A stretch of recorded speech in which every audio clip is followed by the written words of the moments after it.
Comment est-ce qu'on dit bonjour en Okandais? Onangwani.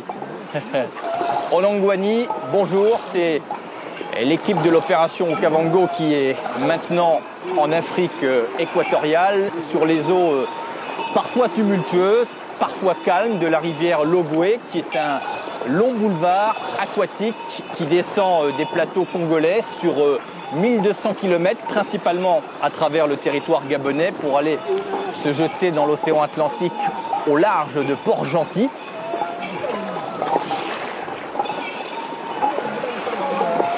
Ce sont des eaux qui ont été très longtemps providentielles pour les nombreux groupes ethniques qui vivent sur ces rivages, et aussi pour les explorateurs européens qui voulaient préciser un petit peu la géographie à l'intérieur de l'Afrique équatoriale, le plus célèbre d'entre eux étant Savorgnan de Brazza. Mais depuis, évidemment, les forestiers ont tracé quelques pistes qui facilitent l'accès à l'intérieur du Gabon et du Congo. Et puis il y a le fameux transgabonais qui est ce chemin de fer insensé qui traverse une grande partie donc du territoire gabonais à travers la végétation équatoriale.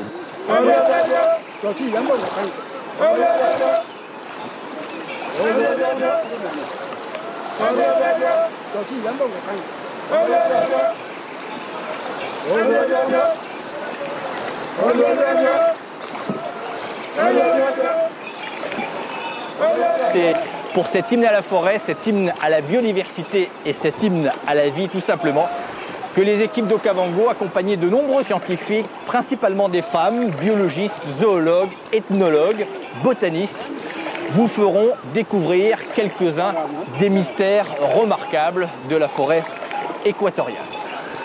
On est en train donc de remonter les eaux de Logwe, en amont de Lambaréné, qui est cette ville où le fameux docteur Schweitzer avait établi sa fameuse léproserie.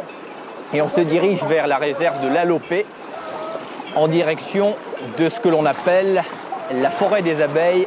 Et nous comprendrons en même temps que vous tout à l'heure pourquoi cette forêt s'appelle la forêt des abeilles.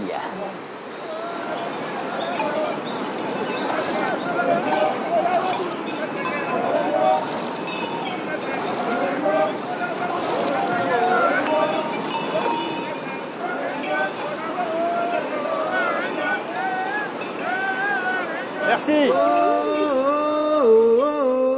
Implanté au sud-est du Gabon sur le fleuve Ogooué, le CIRMF, Centre international de recherche médicale de Franceville,